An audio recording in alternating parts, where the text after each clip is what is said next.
बाबा गेल्यानंतर दादा आणि वहिनी एकदम श्रीमंत झाले होते. त्यामुळे बाबा गेल्यानंतर फक्त आईचे प्रेम मला तिथे जायला भाग पाडत होते.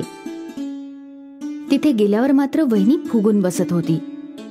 एकदा जेव्हा तिथे गेले तेव्हा आईच्या दरवाजाला कुलूप लावलेले होते.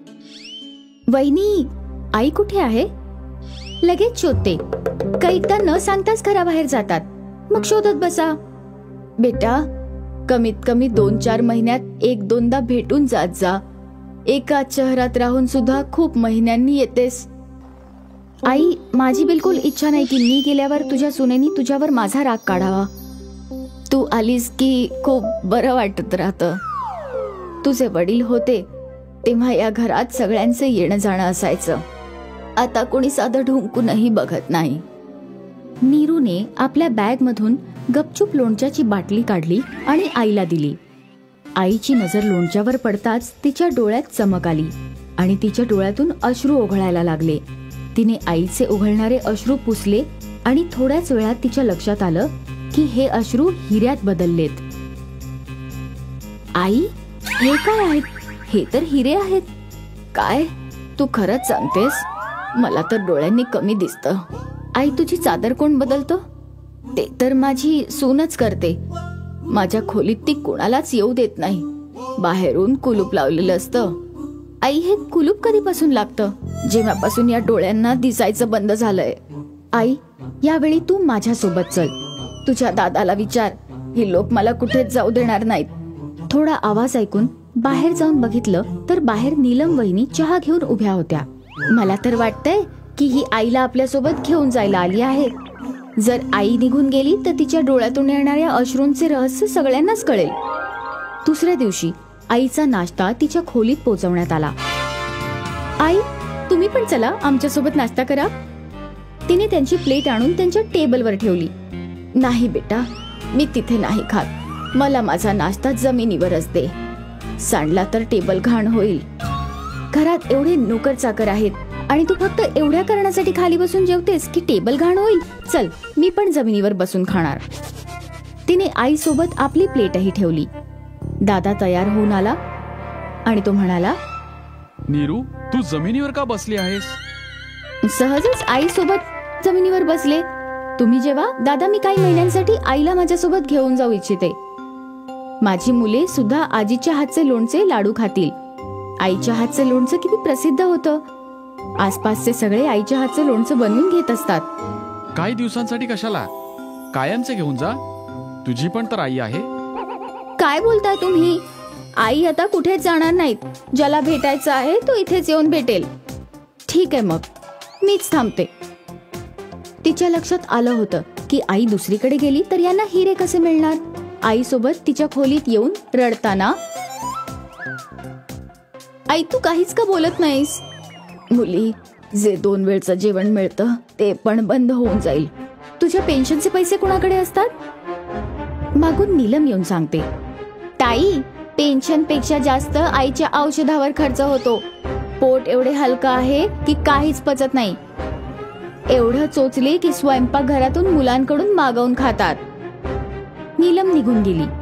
आई, तुला काय खायचं ते सांग, मी बनवून आणते. राहू दे मुली, कशाला भांडण काढतेस? तू तर निघून जाशील. मला तर यांच्याच सोबत राहायचंय.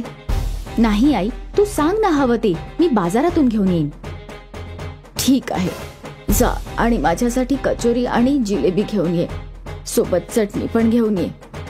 नीलू बाहेर गेली. गाडीत बसून बाजारात गेली आणि आपल्या आईसाठी कचोरी आणि जिलेबी घेऊन आली. आईला आपल्या हातांनी भरवत होती आणि डोळ्यातून अश्रू ओघळत होते. आईच्या चेहऱ्यावरचे समाधान बघून तिला मनाला शांती मिळाली. नीरू बेटा, अधून मधून येत जा. खरं सांगू तर आता जगण्याची इच्छाच राहिली नाहीये. नीरूने आईचा बेड स्वच्छ केला. नीरूने आईच्या डोक्याला तेल लावून केस विंचरले. मग खूप वेळ गप्पा मारत राहिली. आई, मी वहिनीला सांगते की एक कामवाली ठेव.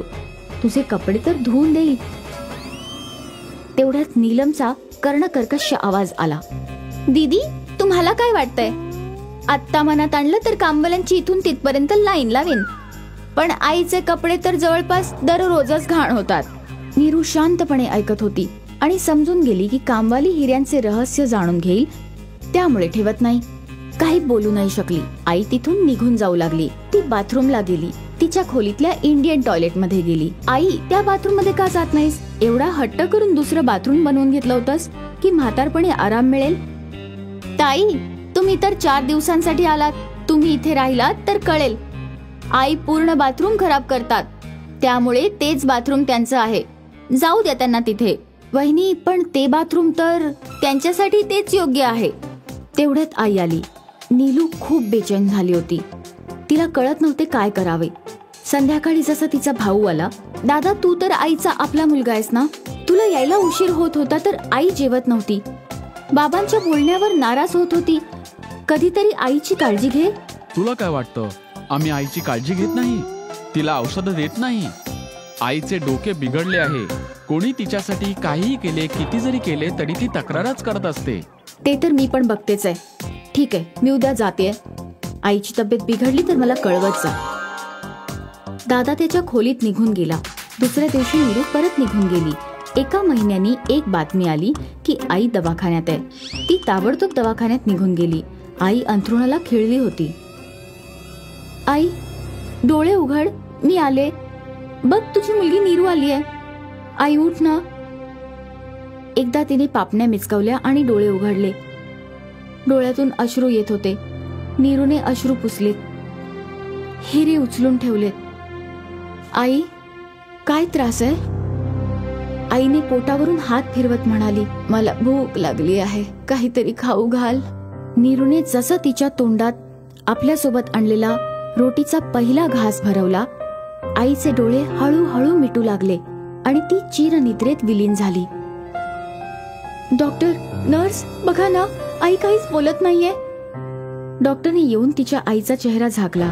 नीरू चुपचाप अश्रू ढाळत राहिली. त्या दिवशी त्यांचे 13वे होते. घरात सगळीकडे नवीन पदार्थांचा सुगंध दरवळत होता. नीरूच्या डोळ्यातून सतत अश्रू ढळत होते. हे सगळे पदार्थ दुसरे लोक खाऊन जातील, परंतु माझी आई तर उपाशीच गेली. त्यांच्या डोळ्यातून येणाऱ्या हिऱ्यांवर हा थाट आहे. ही बिचारी खाण्यासाठी व्याकुळ होत राहिली. तिने फक्त एक तुकडा उचलला आणि तोंडात टाकला आणि उठून आपल्या घरी गेली, परत कधी न येण्यासाठी. आता आईच्या ममतेची सावलीच राहिली नाही, ज्यात तिने आयुष्याचं काही वर्ष काढली होती. आजपासून 40 वर्षापूर्वी बरखा राणी 5 वर्षांची होती. बरखा, म्हण माझ्यासोबत, बे एके बे, बे दुने 4. बे एकम बे, बे दुनी 4. बे त्रिक 6, बे चोक 8. बे त्रिक 6, बे चोक 8. बे पंचे 10, बे सख 12. बे पंचे 10. बस बस, पुरेसं आहे. काय नेहमी पाढे शिकवत असता? तुला नाही कळणार ते. बरखा, तू म्हण पाढे. बे पंचे 10, बे सख 12. अरे बस बस, खूप झालं लिहिणं वाचणं. आणि करणार पण काय हे लिहून वाचून? शेवटी हिला तर चूलच तर सांभाळायची आहे. चल बाळा, तुला चपाती बनवायला शिकवते. पण आई, मला शिकायचे नाही म्हटलं ना. चल आता. अगं आता राहू दे ना तिला. तुम्ही तर गप्पच राहा. ही ज्या घरात जाईल तर कोणी पाहणे नाही विचारणार, तर हे विचारतील की तिला जेवण बनवायला येतं की नाही. बरखा राणीचे बाबा काहीच करू शकले नाही आणि तिच्या आईने जेवण कसं बनवायचं ते शिकवलं. जेवण बनवता बनवता बरखा राणी मोठी झाली. तिचं लग्न झालं आणि ती आता देखील जेवणच बनवते. ती नेहमी हेच विचारायची की कदापि ती पण शिकली असती. माझ्या आईने तर मला शिकवलं नाही, पण मी माझ्या मुलांना नक्कीच शिकवीन. काही वर्षानंतर बरखा राणीला एक मुलगा झाला आणि आता बरखा राणी खूप आनंदी होती. आणि हाच आता माझ्या शिकण्याचं स्वप्न पूर्ण करेल. हा शिकून मोठा ऑफिसर बनेल. बरखा राणीने आपल्या मुलाला अभ्यासासाठी खूप पुस्तकं आणली. ती नेहमी त्याला अभ्यासासाठी बसवायची. पण तिचा मुलगा विनोदला तर अभ्यासामध्ये जराही इंटरेस्ट नव्हता. त्याचं सगळं लक्ष खेळण्यामध्येच असायचं. काळाप्रमाणे विनोद आता मोठा झाला आणि आता तो 20 वर्षाचा झाला होता. त्याला तर शेती करायची आवड होती. बरखा राणीचं स्वप्न तर स्वप्नच राहिलं. परंतु काही दिवसानंतर बरखा राणी विनोदच्या लग्नासाठी मुलगी पाहायला गेली. त्या मुलीचं नाव नंदिनी होतं आणि ती सुंदर, सुशील आणि शिकलेली होती. मुली, तू शिकलेली आहेस. पुढे काय करायचं आहे तुला आयुष्यात? मला अजून शिकून कलेक्टर व्हायचं आहे. बस हीच गोष्ट बरखा राणीला आवडली. विनोद आणि नंदिनीचं लग्न लावून देऊन बरखा राणी तिला आपल्या घरी घेऊन आली. पुन्हा एकदा मग बरखा राणीच्या स्वप्नांनी उंच उडी घ्यायला सुरुवात केली. मुली, तू तुझा अभ्यास व्यवस्थित कर. सगळ्या घरचं काम मी करेन.